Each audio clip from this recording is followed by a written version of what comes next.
Ghost Hunt at Hagood Mill in Pickens, South Carolina, June 14, 2025. Tickets are $25 and are sold on Eventbrite and in person at the Dark, Strange and Mysterious Market in Easley, SC on June 13th and 14th. Special guests for the Ghost Hunt is Brandon Cooper and Blaine Rohan. Hagood Mill is known for its rich history and mysterious activity. Can you see spirits? Can ghosts talk to you? Find out. Ghost Hunt, June 14, 2025. Tickets cost $25. We will gather at 7:30 p.m. Eastern Standard Time and do a history haunting tour until midnight.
Hey. Welcome everybody to Bridging the Seen and Unseen. I am Shane McLain. I am your host. Hello, Gwen. How are you? I'm good. How are you? I am good. Like I said, there's no complaints here. My wife's here, so I can't do all that right now. But I'm she's really, so sweet. yeah, she is. She really is. Tonight's gonna be different. I usually don't ever do this, and not only is my guest a friend, but she's a client and she is an amazing author about it. And the only reason why I chose to really get a client that I've actually worked with on here is because her story is amazing and what she has been through and overcome and where she is now with what she's going through. So please, everybody, just welcome my friend, client, and great author, Amaris Grace. Thank you. Hey. Hey, thank you, Shane. Oh It's yeah, for sure. I think it's fascinating, and you and I have had this conversation. I never would try to put something like, especially somebody I work with like that on there, and it's only happened one time when we did a filming off one of our other cases. But I think your story is so unique, and the way we got connected and how everything happened and where you are now is a complete success. So I'm going to turn the floor over and I just want you to tell everybody who you are, just tell about yourself and tell how we got here right now.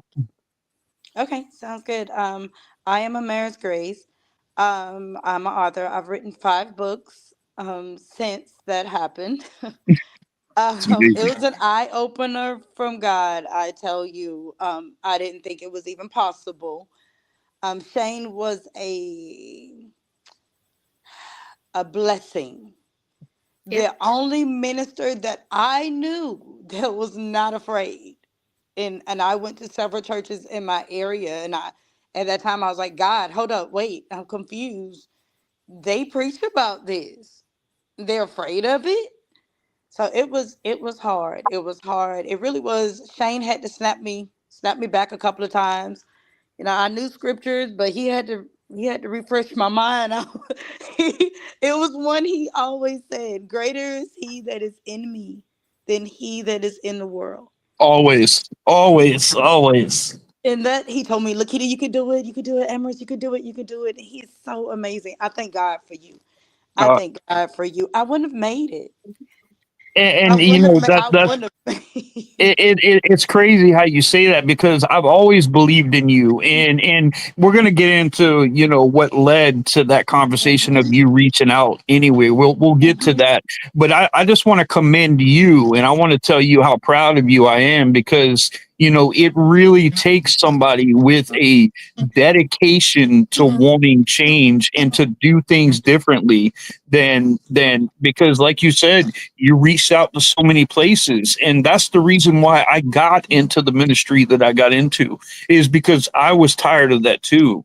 I stepped down from a full-time ministry position and wanted to get into spiritual warfare and really try to help people right where they are. And it's been a pleasure working with you, and I value your friendship and everything, so I'm very proud of you. Oh, thank you. Because of you, let me say this. I'm no longer afraid. So I can help others. And that's what I've been doing. It's like, hey, this isn't nothing to be afraid of. We got this. God Yeah. gave us dominion. We can do it. Right, right. So let's tell everybody. Let's start back in the beginning. Before Mhm. you contacted me, what exactly was going on in your life around that time? Okay, so around that time, I just moved into an apartment. When I moved into it, I saw something. My husband picked it out. Okay. And I didn't go to it until the day he signed the lease. That was my first time walking into the door of that apartment. And I saw something run from the back room to the bathroom. But I ignored it. I've seen stuff like that before. And I normally just bless my house, pray over it. It's all done, said and done, and it's good. But this time, that didn't happen. That didn't happen. Apparently, someone passed away in the house 5 months prior to us moving into it. Um, my washing machine would cut itself on. The house flooded, banging on the walls, scrubbing on the ceilings. Oh wow, it was so much going on. Lights flickering, cold. The house stayed cold. 100-degree weather outside, and that house stayed cold. It was as if we had the air conditioner on and we didn't.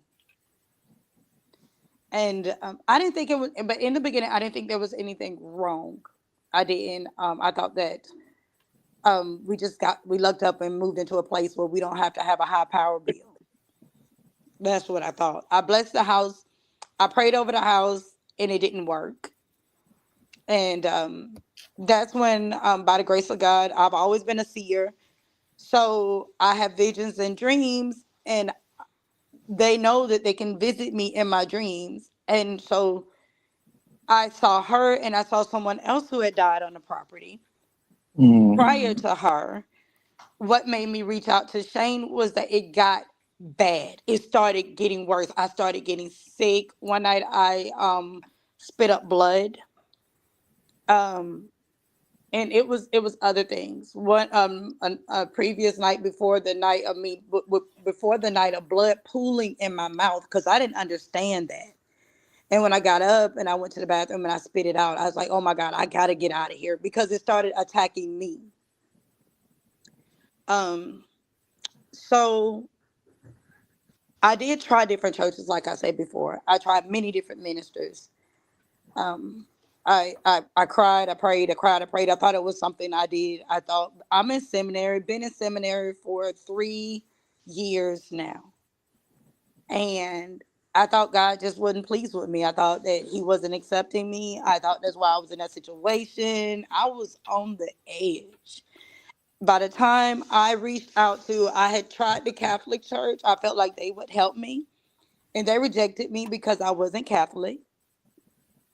I tried the diocese. The diocese didn't help, but the diocese gave me the number to the Paranormal Society, which in turn, I received a phone call from Shane. But that's how I got there.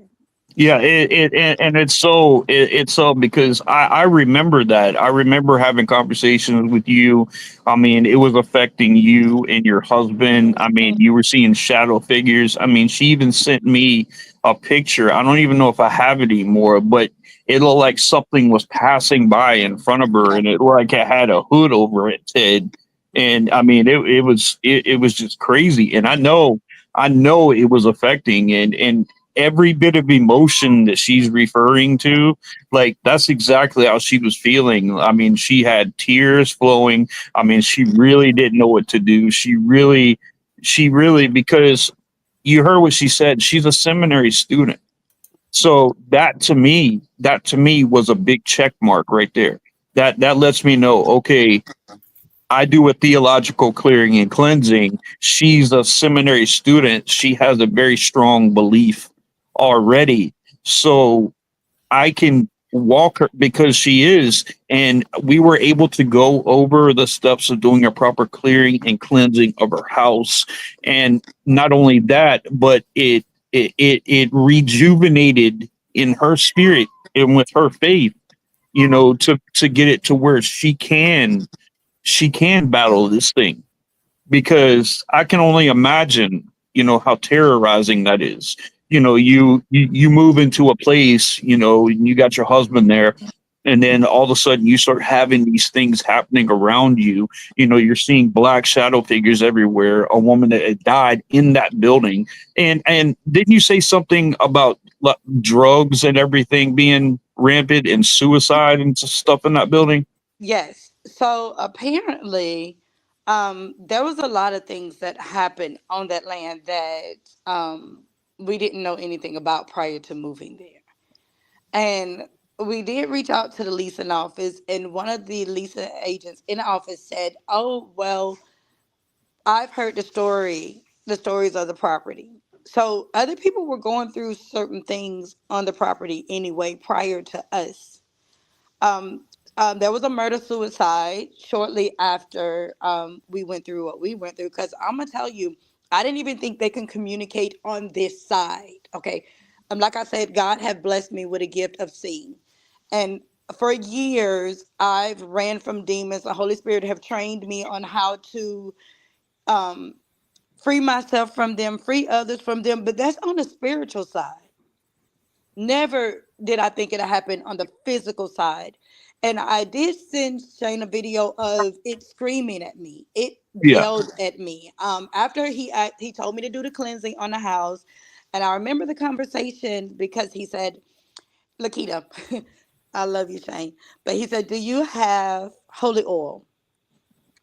Do you have?" And I said, "Yes." And he said, "Do you have holy water?" I said, "Yes, on my dresser." I said, "Right in front of my frankincense. Bible." Yeah. And he said, "Do you have frankincense, incense?"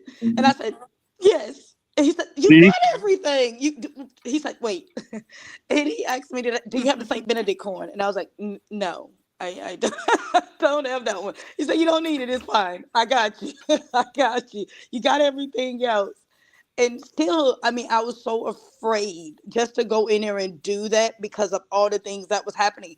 When it would walk past me, my AirPod would be in my ear, it would instantly die.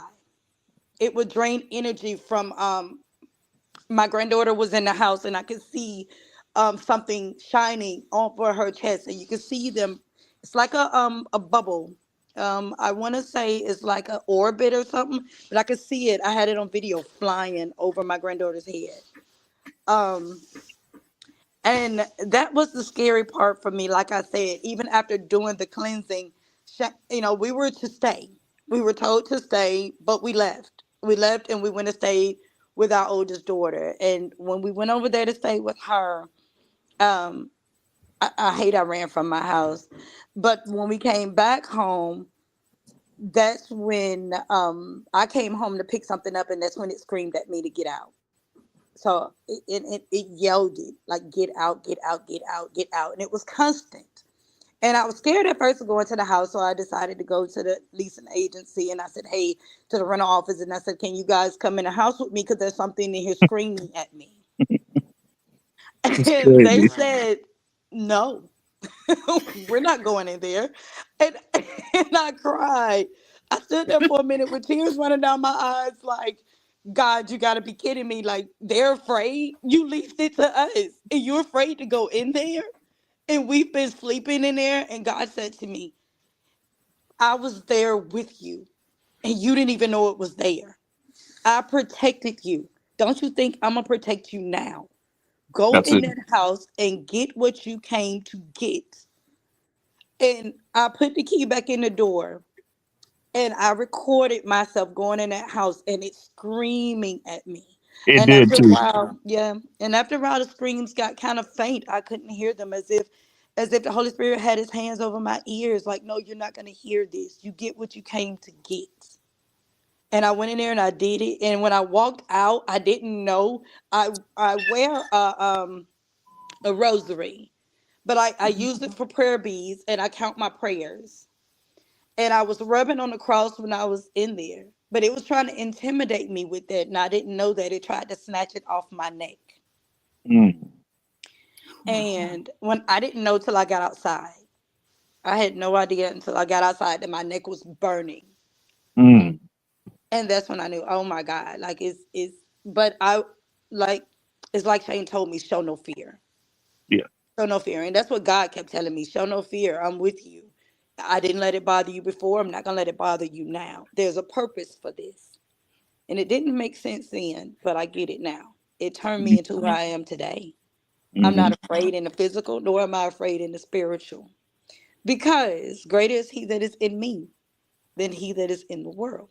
That's it. That's it. And see, that's so perfectly said, because it's just amazing to me because, usually when I take on a client, I have to tell them, I said, well, you know, are you a believer? I mean, do you believe this? Do you have this? Do you have that? You literally had everything. Your faith was there. Your willingness was there. Your intention was there. You had everything that you need to put that into work. And I'm like, my gosh, man.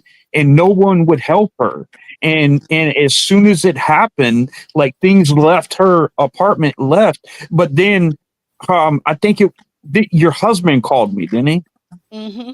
And he Yes. said that it was like that he felt like it was next door. And I Mm, kept trying to tell her, I said, listen, I said, don't give it a bit of attention. Now, right. this is an apartment complex. This Mm-hmm. is an apartment complex she lived, so no matter if she cleansed her house or not, there were so many different other places that thing could have gone, just not around her. Right. And that's what it was And doing. It was traveling yeah. from apartment to apartment. And I wonder, like, and they say that they had other people there. And if you remember, I even told you that I would call the apartment complex for you.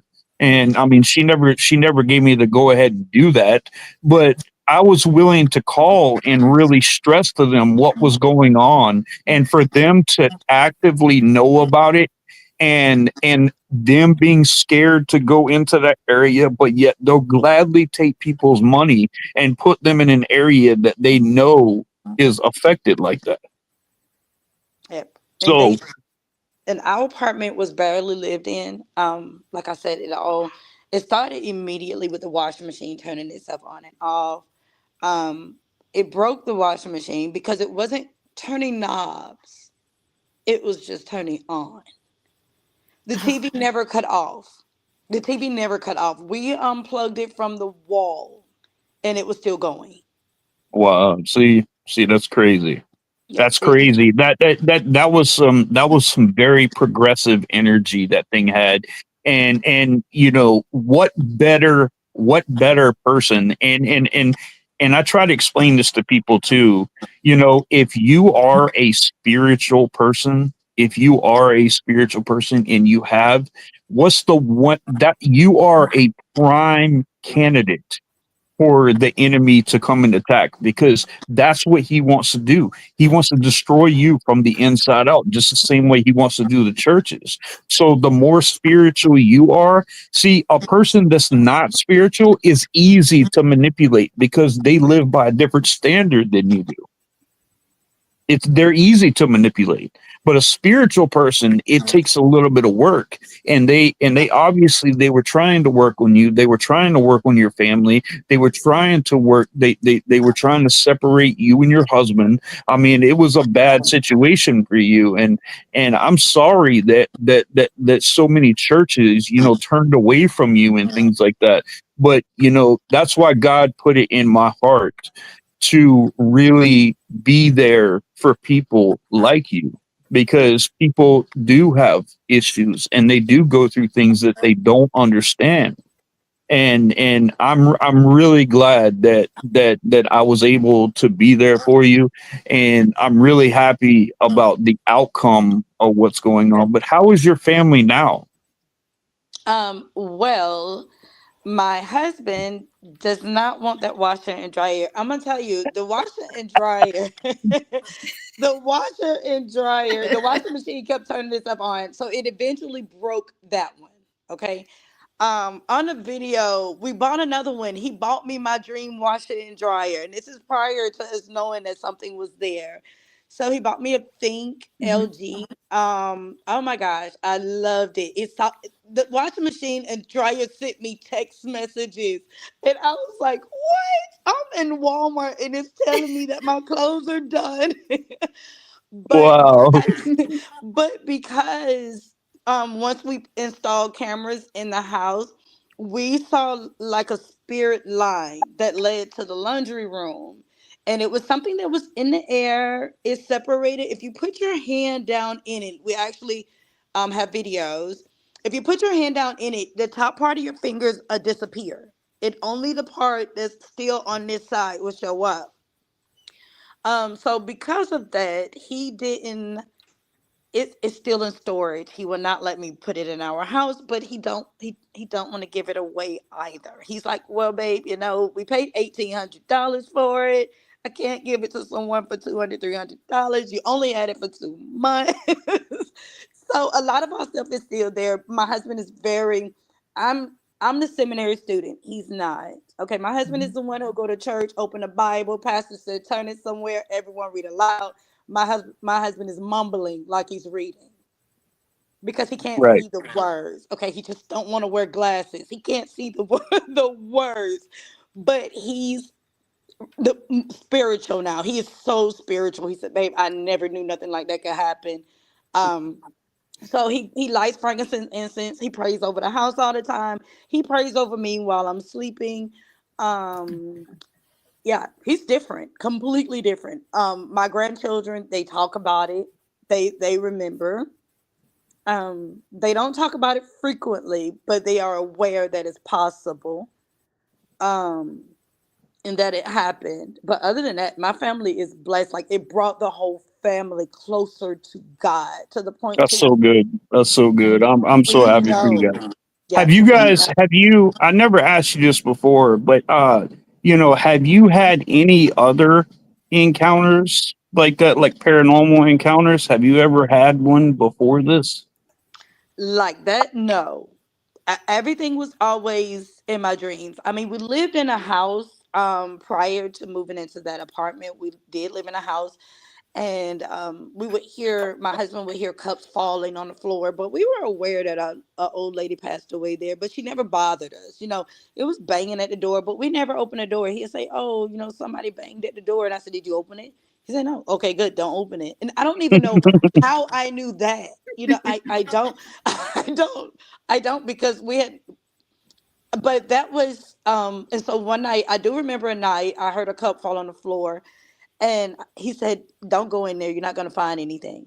And I said, "What?" He said, "Yeah, it does it all the time." He said, "I don't know. It sounds like something falling, but nothing is there." But it was not like that house and that apartment. That apartment was like hell. It was horrible. I wouldn't wish that on anyone. Every time I took a shower, I felt like someone was watching me. Something. was watching. I always felt like I wasn't alone. Like it was always something there that I couldn't see with my eyes, but the camera picked it up every time. Can I ask you a question? When you were little, did you have an imaginary friend or that you remember or anything like that? When I was little, at the age of 7, I was 7. My cousin was 8, and he was killed. He was hit by a car. I remember my mom. The phone call came to my mom that night. My mom, at that time, my cousin was in my room playing with me. Mm-hmm. And my mom then tried to tell me the next. Oh, That camera back on. Okay, I'm back. there you There you go. But my mom tried to call me. I mean, tell me that morning that my cousin had passed away. Her, my aunt, and my grandmother. And when they did, I said, no, he didn't. He was in my room playing with me all night. And he was. I've never forgotten it. He was. And because of that, they didn't let me go to his funeral. go. Well, see, Gwen, you remember what she said? She's a seer. She's a seer, so she can. See, I She saw her can. with a little boy. That's why I asked her, did she have an imaginary friend? That's why I was Yeah. Yeah, asking. my cousin. Yeah. My Yeah. cousin. Yeah. And my brother. My brother was murdered at the age of 15. He was shot in the head twice. I'm The sorry. night my brother was murdered, God had gave me so much peace on that because of what he showed me that night when my brother was murdered. Um, the night my brother was murdered, I couldn't sleep. I stayed up to about 3 o'clock in the morning, and then finally I fell asleep. And when I fell asleep, I was where they found my brother's body, in some woods, deep in the country. I was there. I saw. It was like I couldn't get to him. Like something had me away from him. Like a force was holding me Mm-hmm. back, and then finally it let go, and I could run to him. And I said, "Okay." So the angel stood back as the devil did what he did, but you can't hurt him any more than what you've already done.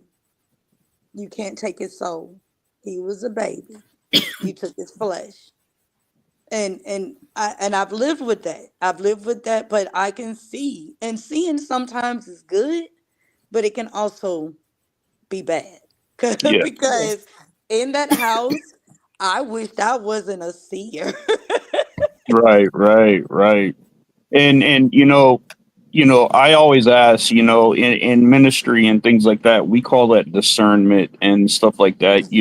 People that have like the abilities, that are clairvoyant, that are psychic abilities and stuff like that.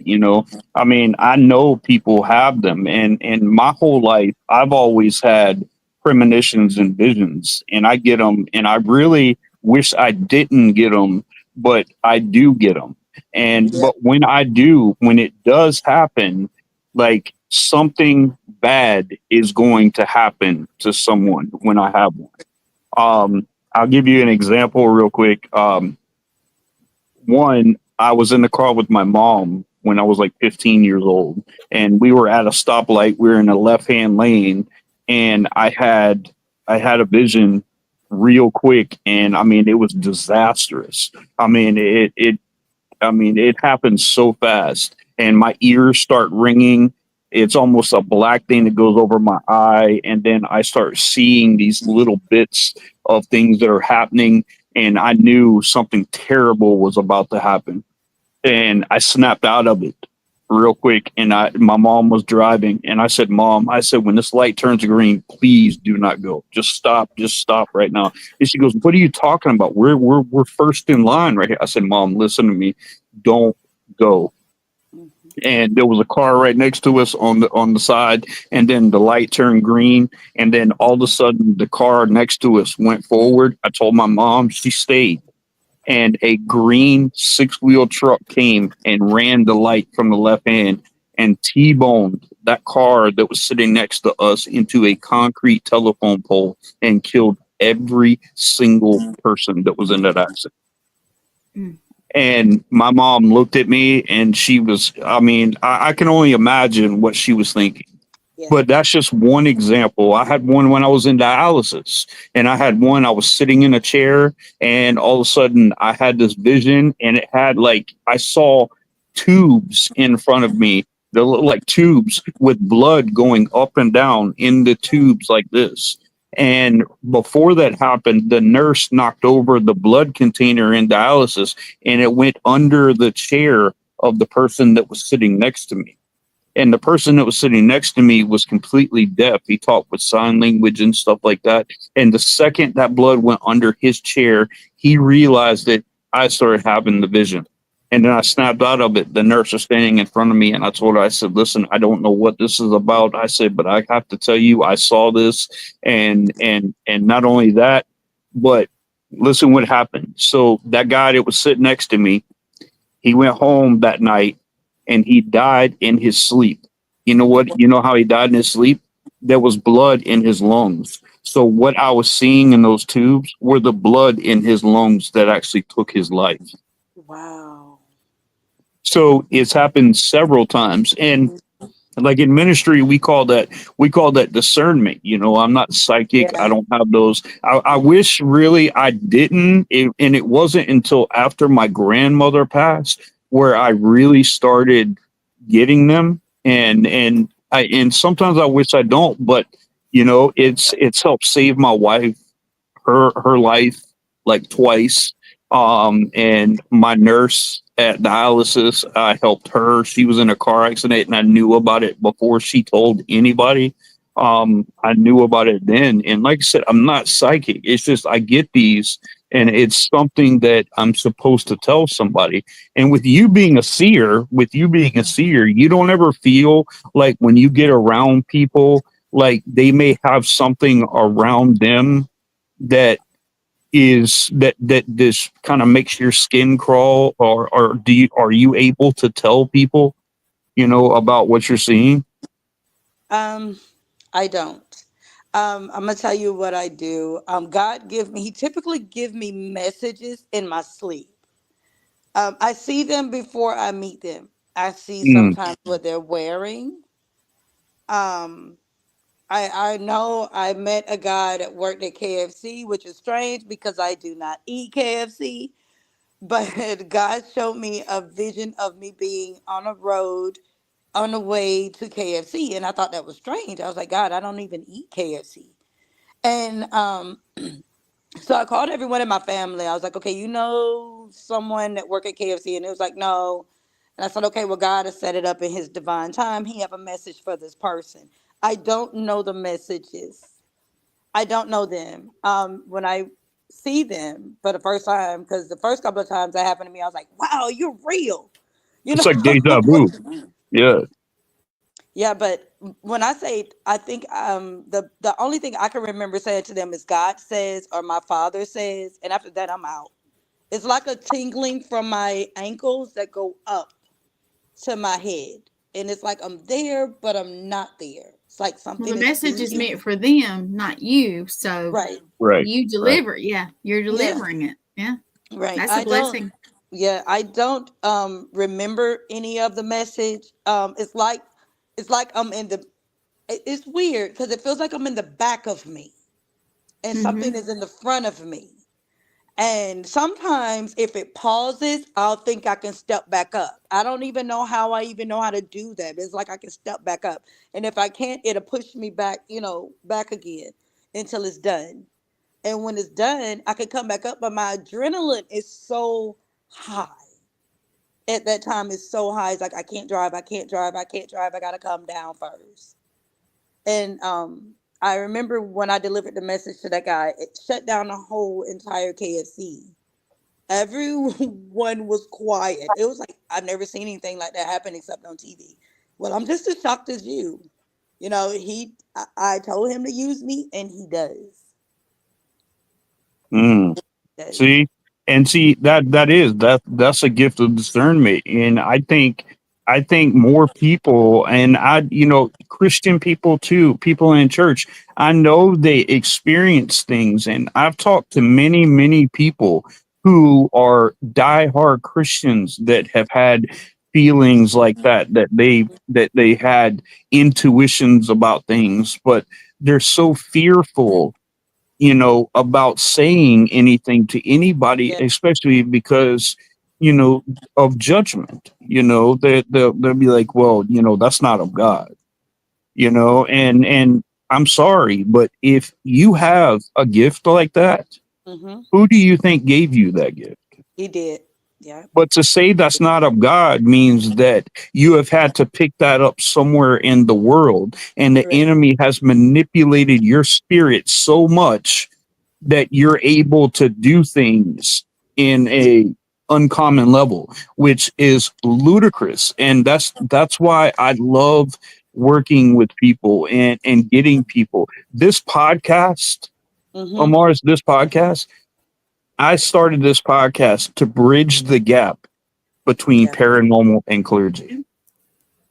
I wanted to bridge the gap because there are clergy like me out there Amen. that will go into the paranormal field and really try to make a difference in people's lives, really try to help people in people's lives. And I've never understood a church that could have families come in with real issues. Do you know that I knew a family that the wife started having very intense dreams, and she was telling her husband, and she's like, oh, that, and but she kept having them over and over, and they went to the pastor of that church and was trying to explain to him, and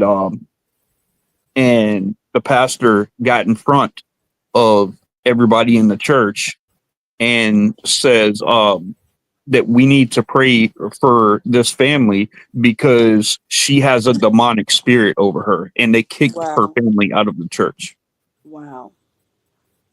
instead of helping that family, Right. instead of understanding where she was coming from. Mm. Because and that's the whole thing. They think, okay, Ephesians 6 in the Bible talks about spiritual warfare, Thessalonians, things of that nature, but they think that it's something that's a has been. Spiritual welfare is as live and active as it ever has been, possibly even more. But what I don't understand is clergy that say that they love God, Mm-hmm. but yet they're so blind to see that the enemy is right here causing just as much havoc as he always has been. And I had a dream one night. I had a dream that I was at a white picket fence, and I was on this side of the white picket fence, and on this side that I was on was God and all his angels, and on the other side of the fence was the devil and all his demons. And I yelled across the field and I said, you see, I'm on God's side. And the devil laughed at me, and he pointed at me and he says, but I own the fence. You see, that's what I'm saying. Yeah. That's what I'm saying. And I feel that's where a lot of these churchy people are. They walk and they straddle that fence right there, Yeah. and they have just enough belief in God to where they can say, oh, I'm a Christian, but they accept and they deal with things walking that fence right there that Right. they think it's okay. And I think we need more people that are willing to really step in that threshold, to Yeah. really help people, to really try to make a difference in people's lives. And you are one of those people. So how about your book? Tell us a little bit about your book that you wrote. Okay. So the Through the Veil is the book that I wrote about the apartment. And that book, when I wrote the book, God said to me, write it fast. And I didn't understand it. He was like, write it, Lakita, stay focused. Right, right, right, right, right, right. And so I wrote and I wrote and I wrote. And I'm going to tell you, I got done with that book quick. However, I went through a lot of spiritual warfare writing that book. People think spiritual warfare is all about, oh, my finances, this and that. I Oh, I hear the know. songs. I hear the songs, but it goes deeper. It goes so much deeper than just finances. Because it can be your mentality. It'll be your friends. It'll be your family. Spirit of distraction. God is teaching me about all of these different spirits. I cannot wait to write the next book because he got me on that one. But he's breaking them down. And he said, baby, you got to understand something. The spirit of distraction, the spirit of obedience. The spirit of rebellion, the spirit of witchcraft. That stuff is layered. You don't get one spirit of rebellion. No, it's several of them. And so, Shane, your job is so amazing. And God, that's my job too. And thank you for it. I glorify you. But I'm gonna tell you something. We have to peel back layers. It's like an onion. Layers. If It's like an you onion. are, yes, if it's layers. And one thing you told me, I'm gonna go back to the book right quick, but the lady, the book is on ACX. Okay, it's on Audible, iTunes. Praise God for that. But my producer who produced that book, she is so amazing. But she said that she went through a lot of spiritual warfare. God had me getting up in the middle of the night praying for her at 3 or 4 o'clock in the morning. She said she went through a lot of spiritual warfare trying to record that book, doing an audio recording of that book. She said, and do you know, I got almost done and my hard drive got corrupted. Mm-hmm. And I said, you know, God had me praying for you. She said, really? Because he had me praying for you too. So See? I'm going to say that because she didn't even know me. She just knew that happened to me. And I asked God to send the right person to record, to do the audio recording of that book.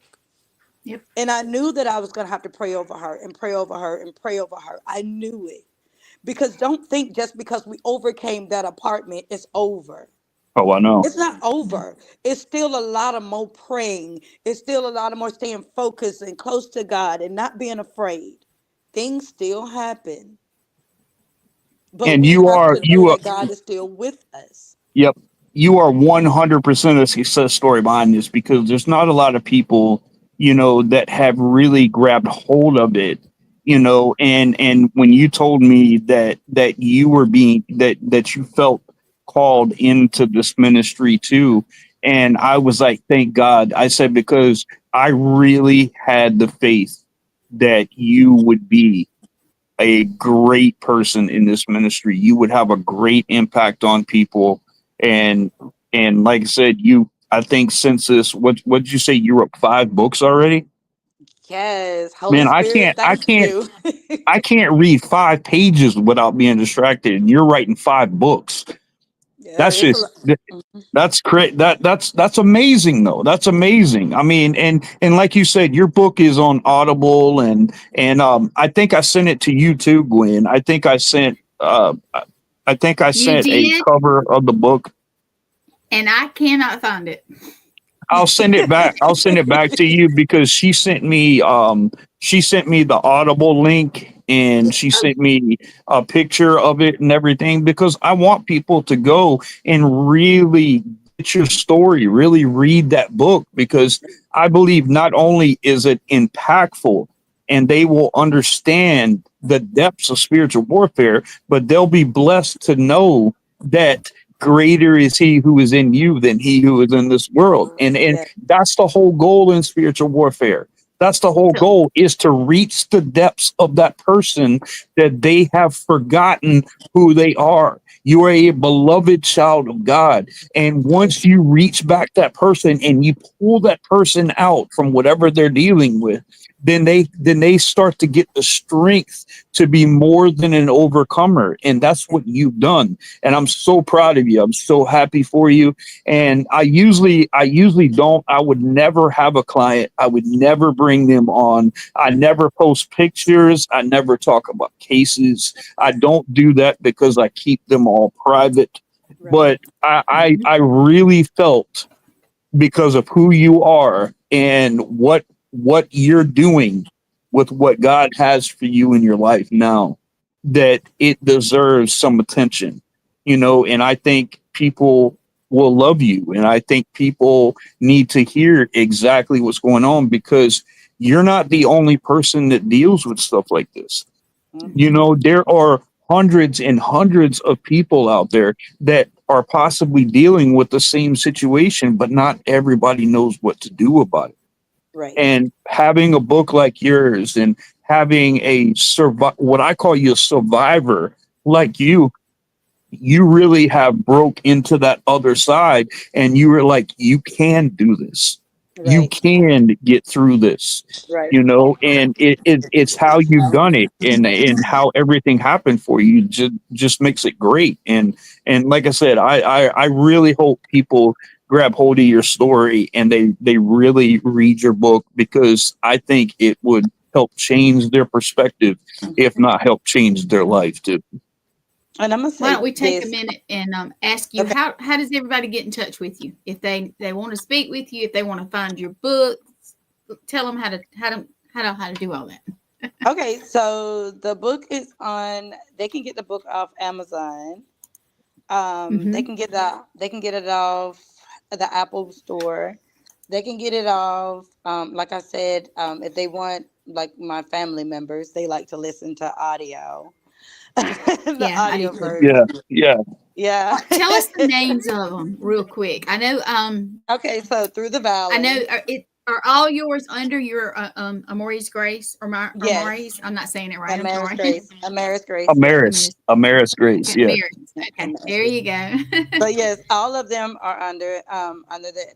I write a lot of deliverance work. Mhm. I do help a lot of people. Oh, thank you, Shane. God bless you. I get clients. I get a lot of referrals. That's the only way to See? get in touch with me is through referrals. But if they need to get in touch with me, and they want to Mhm. talk with me, they can get the book, and they can also find me I'm on YouTube, I'm on TikTok, I'm She's on. all over TikTok. So I mean, Yes. if you got to find her, she's all over TikTok.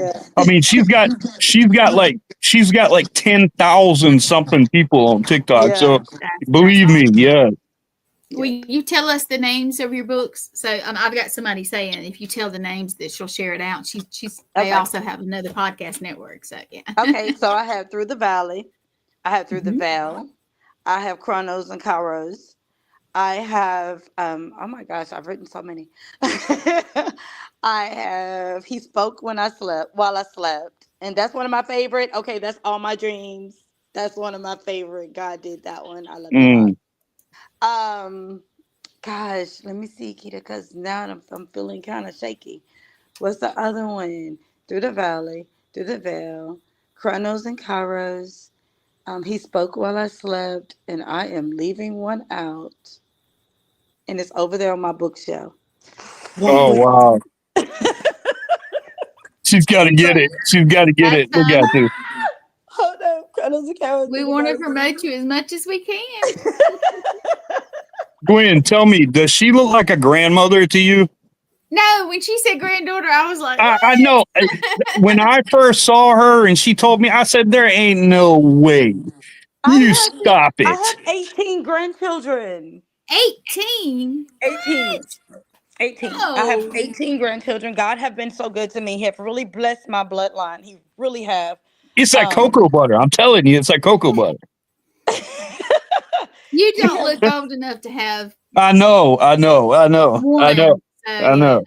yeah, I have 18 grandchildren. And I have that's 5 kids, but not all of my children have children. Mm, mm. So How old imagine is your that. oldest child? She's 32. Wow. See, I Yeah. told you. I told you. If you and like I even would my have wife never, saw honestly, you. never guessed. My wife. Oh, she says hey too. She's been commenting on here too. She Oh, has. I don't yes. know if you Tell can see them Angie because I you guys are. love her. I love Angie. Let me, I while love she's her. looking up for her title, let me shout out Angie. Of course, we love I know, you. We got right? Kathy. We got Teresa. Teresa said she'll share it out. That'd be great. Thank you. That's We've awesome. got, I know Chris O'Toole, who has a show with us. Chris, myself, Derek McFadden. Whoop, there's Angie again. Susan, Victoria, Joe. Hey, everybody, and thanks Thank for you watching. guys. Thank you guys. And Thank you for thank tuning you in. for all the people that watch that have not commented, because I know they're more. There are lots Yep. more, but Yep. No, not all of them I, comment. I cannot believe I forgot the title of that one because that's the one that God really taught me on. And that's soul ties and sexually transmitted spirits. Let me tell you, when God started teaching me about that, y'all, I had to share it. And as I was learning it, I did not know that immoral sex caused so much hassle in your life. And when he showed me that, I was like, God, what? You mean to tell me before I got married, everyone I was with, y'all, listen, I was a sinner, like seriously, and I'm still a sinner, and I ain't shame. But I'm saying, those were altars I built. I got a soul tie from taking the Mm, hand of a pastor. And that's when I realized, I was like, God, hold up, what's going on? This man is bothering me when I'm sleeping at night. What's wrong? And that's when I started researching it. And that's when God started opening my eyes to things. And I'm going to tell you, when I realized that for everyone, and I try to teach this to everyone that comes to me and need help, I said, hey, what have you done? Have you had immoral sex? Are you married? If you're not, listen, these are doorways. You know, mm, are you rebellious against Christ? If you are, oh my God, how long you been that way? Have you tried witchcraft? I ask a lot of questions, and I tell them you got to be honest with me because I need to know what you've picked up yep, Yeah. yep. in order to help you.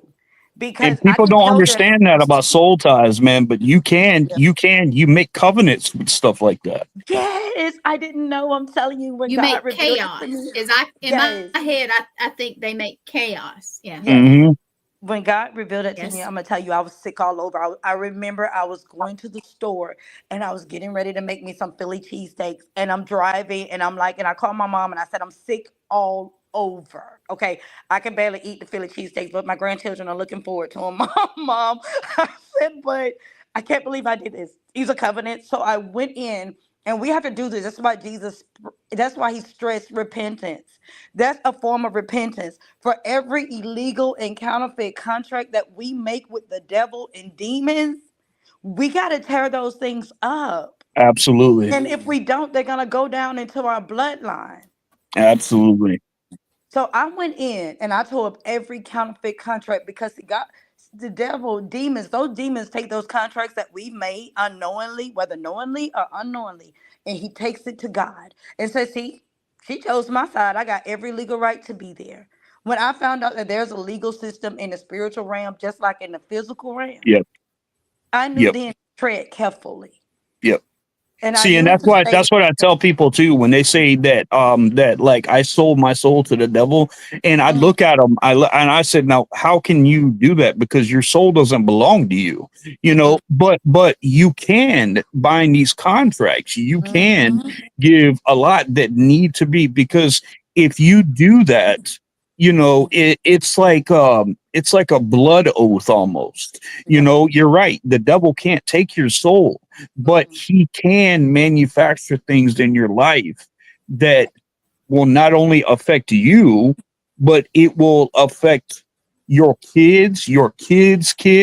That's how generational curses get started. And that's Exactly. so interesting that you wrote that about that, because that's a real subject that needs to be addressed.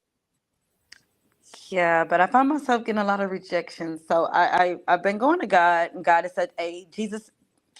I, the Holy Spirit reminds me that they rejected Jesus. So I'm gonna stay a strong writer, and I'm gonna continue to write deliverance books. And I believe that those books will touch the hands of people that need it. Oh, Um, absolutely. it's 100%. it's my therapy. Writing is therapy for me. And that's how I write what I learned. Thank you, God, for that. But I write what I learned, and not just that, but what God give me revelation on. Sometimes I can be doing something in life, and God, I get this revelation, and I'm in the midst of writing something, and I can add that in my work. So I enjoy that. But I love for my work to be poetic, but um healing at the same time.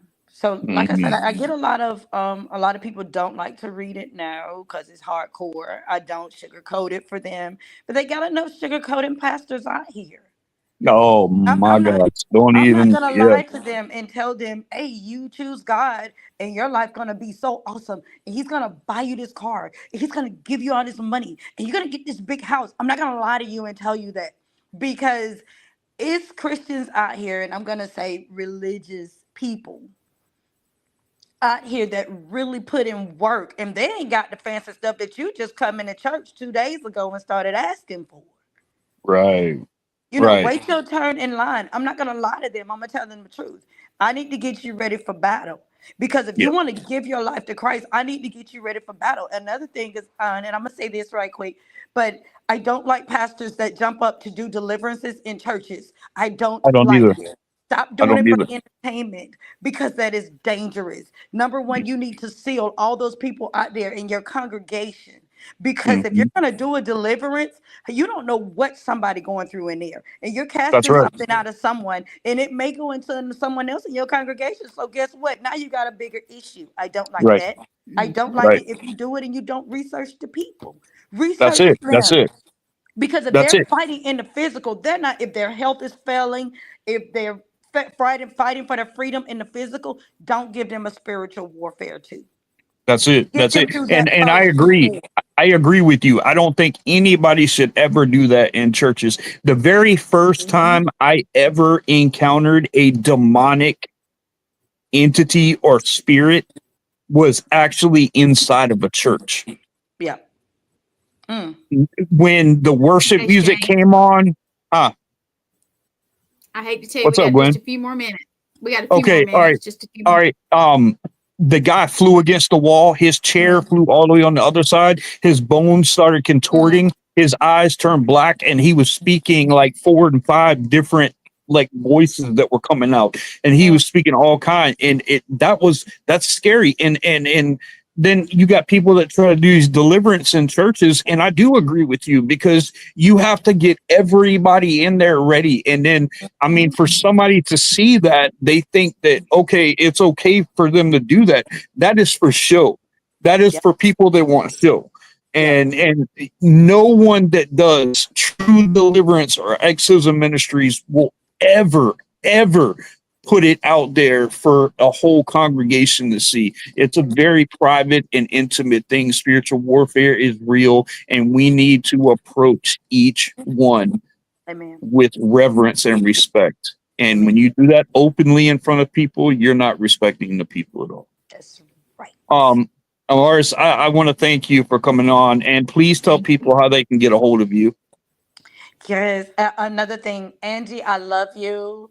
I love you, Shane. And it was so nice Love you too. meeting you. You too. It was nice meeting Hmm. you, Gwen. It was nice. I love it. Thank This is, you. yeah, I agree. Kathy said this has been, hold on, let me read. This has been a very interesting show, and thank you for giving me her name. Absolutely, Kathy. Kathy Yeah, pops in thank on you, a lot of Kathy. our shows, and I appreciate it, Kathy. Thank So you. yeah, Thank it's you. been so nice meeting you. I couldn't wait when Shane told me, and I looked, and I was like, oh my goodness, it's Hmm. amazing. Yep. Yes, It I is. And I enjoyed thank it. you. I thank you so much for coming on. Just tell people how they can get a hold of you really quick. You know, tell them on Facebook or whatever Yeah, one how more they time. can reach out Facebook, to you. TikTok. I'm always in my messenger. Facebook, TikTok, YouTube, any social media platform. Oh, another one, you can reach me through my email as well. Pray for me, and that's PRAY, the number 4, Mhm. ME, the number 2, DAY, the number 2 again, at gmail.com. So it's pray for Awesome. me today too at gmail.com. Awesome, Amen. awesome, awesome. Well, Maris, I want to thank you so much. And like I said, I'm very proud of you. I'm proud of the person that you've become and what you've overcome. And I thank you for taking the time to bless everybody with your story because I think your story deserves to be told. It deserves to be heard. And I hope people take this and they really read your books and stuff like that. But thank you for blessing us with your time and thank you for being Yes. here with us. It's been amazing. And I thank you so much. Okay. Thank you. Thank you for having me. All Thank right. you. All I'm gonna right. put you down Love and you just hold now. on just a second. You Yeah. take care. Shane, when You you take get care. done, you can talk to her down. Okay. Okay. All right. Take us out of here. It's been an awesome show. Awesome. Wow. Just went by too fast. Yeah, I know it will go by too fast, and you know I'm just glad that you guys just get a glimpse of what was really there because it was terrorizing her family. I mean, it was truly terrorizing her family, and to know that she is now an overcomer of that, and she's doing what I do and helping other people. That's why I love doing what I do. That right there is why I love doing what I do because of people like her. I thank her so much for coming on. I got a great guest next week, guys, and you guys just stay safe, be blessed always, and stay spooky, people. Peace.